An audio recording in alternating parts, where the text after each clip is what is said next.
Welcome back. Student registrations at universities in the country are in full swing. Can be quite a stressful time working out which courses to take. But campuses are not easy places to navigate either. And a big concern for many students is financing studies.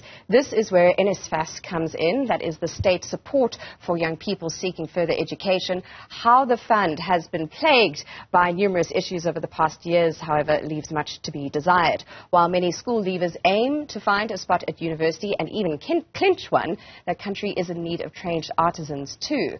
But the country's TVET colleges are often not considered as a first option, are underfunded, and sometimes lack the capacity to fill that skills gap. For more on this conversation, I'm now joined by Asive Dlanjwa, spokesperson for the South African Union of Students. I guess, firstly, to say thank you for your time, an important moment for a lot of young people moving into their tertiary studies. How do we deal with the sort of, not snobbery, but kind of status of different institutions when it comes to gathering skills and equipping young people to go out into the workplace? Thank you very much, Erin, and also greetings to your viewers and listeners. Number one, I suppose we'll probably speak about that as the interview goes on, the state of readiness and some of the challenges that we're facing. But to directly answer your question, I think the reality of the matter is that what we are seeing increasingly every day is that there seems to be, I think some of the problems that we're experiencing are not problems inherently of higher education, but they are problems of the entire education sector as a whole, from basic education to higher education. I make this concession because we see that there's a two-part incongruency between basic education and higher education for the most part. The first one is the extent to which higher education is able to absorb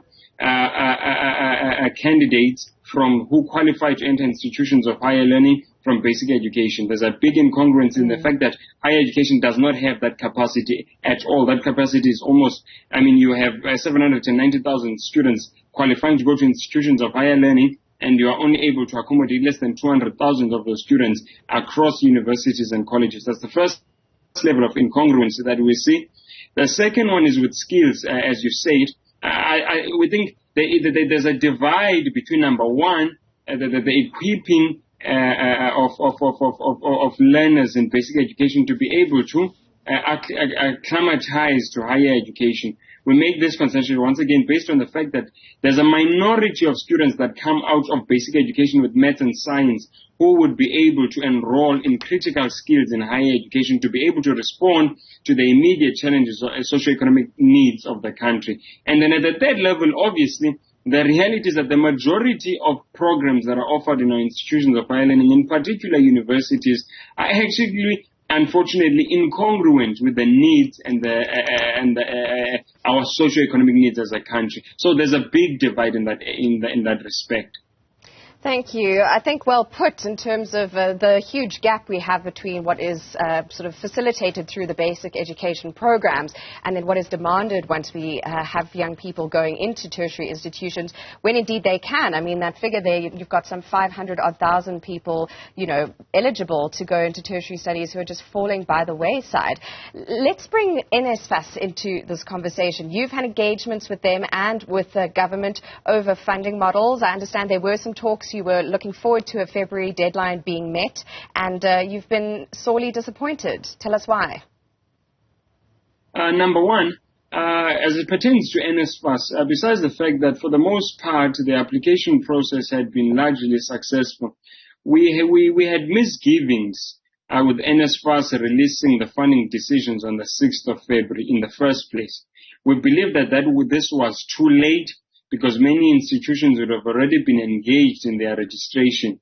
Obviously, we appreciate that also basic education had unfortunately and regrettably released their results late, but the bottom line is that the deadline of the 6th we believed was late. However, we conceded to NSFAS committing to the 6th of February when we're having meetings back in January, because the promise was that if we give them up until February the 6th, they would be in a better position to be able to deliver a successful funding decision system, which unfortunately did not prove to be the case. Came the 6th of February, NSFAS still had not been ready to give applicants their funding decisions. They would later give this out on the 7th and the 8th, but it was already too late, number one. Number two, as we sit right now, we are sitting with an odd 200,000 students who still have not received communication from NSFAS regarding their funding status.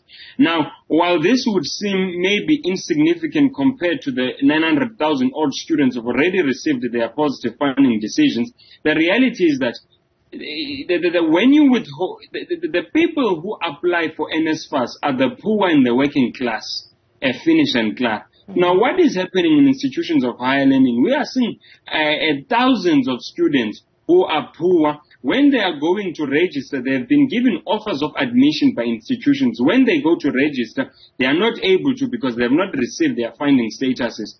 But those that are self-paying and are able to pay, they are able to pay. Now, what institutions do is that they give offers over and above that which they can register. And then they will admit on a first-come, first-served basis. So what we have seen, the result of this is that the poor and the working class have not been able to be admitted. When they are now receiving their funding decision, as they have been for the last few days, when they arrived, they are told that, no, in fact, your space has been taken. We are seeing this in WUSU, we are seeing this. In fact, across almost all institutions, the funding decision, the admissions of the poor and the working class have been rescinded based on the fact that the institutions are now oversubscribed and because the students had been waiting for their NSFAS because they do not have the upfront payments to go and pay. So we have a huge misgiving with this, and we are condemning NSFAS on this issue, and we are meeting with the department and with NSFAS to say, how do we deal with this situation to ensure that there is some sort of remedy for these students who had been given offers, who can prove that they had been given offers by the institutions and that they had been waiting on NSFAS to give them a funding decision so that they can apply. There has to be a level of remedy to deal with this issue. And the second issue, obviously, which probably does not pertain to the issue of funding decisions, but has been the fact that we're still having challenges with appeals with returning students, where there seems to be an incoherence in terms of the policy that NSFAS is using and that which universities are using to evaluate returning students. So we have returning students who meet the academic requirements and eligibility for them to be funded, who have since been rejected. So those are some of the issues, critical issues that we are currently dealing with as it pertains to NSFAS.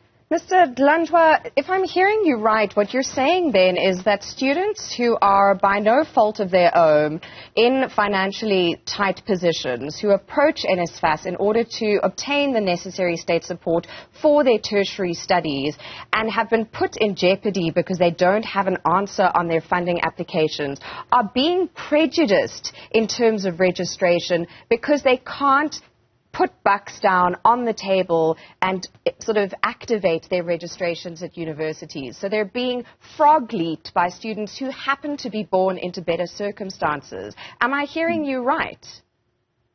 You are hearing me 100% correctly. There is a systematic exclusion of the poor and the working class based on a fault of not their own. They have been waiting. Some of them applied in October last year for their funding.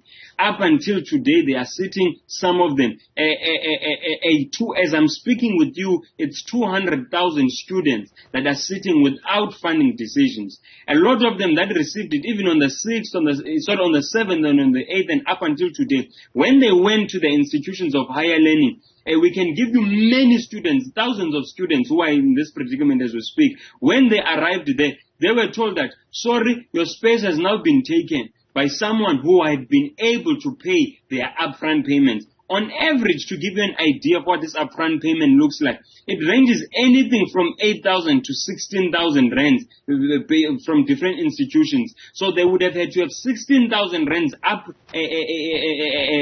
upfront to have been able to register and accept those offers. They did not have those money. They were waiting on NSFAS because NSFAS beneficiaries don't pay those upfront payments. By the time those statuses come for those that have received it, and for those some of them have not received it, unfortunately, when they went to their institutions to register, their space had been taken.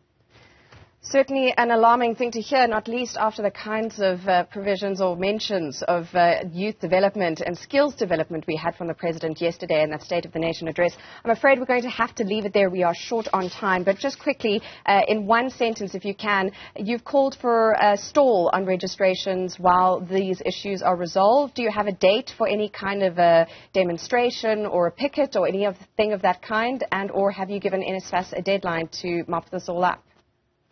Between now and this weekend, we are going to be meeting as we are with NSFAS and the department. If there is no commitment to remedy the situation of the disadvantaged poor and working class students who have been rejected based on the fact that they did not have funding decisions, then on Monday we will announce what will be our action, because we are saying let registration be halted until the state is ready to service the poor and the working class. If it is not, let it be halted. It is either will be halted by concession or by force. A long sentence, but a sentence in reply. Thank you very much, Asive Dlanjwa, the spokesperson for the South African Union of Students nationally.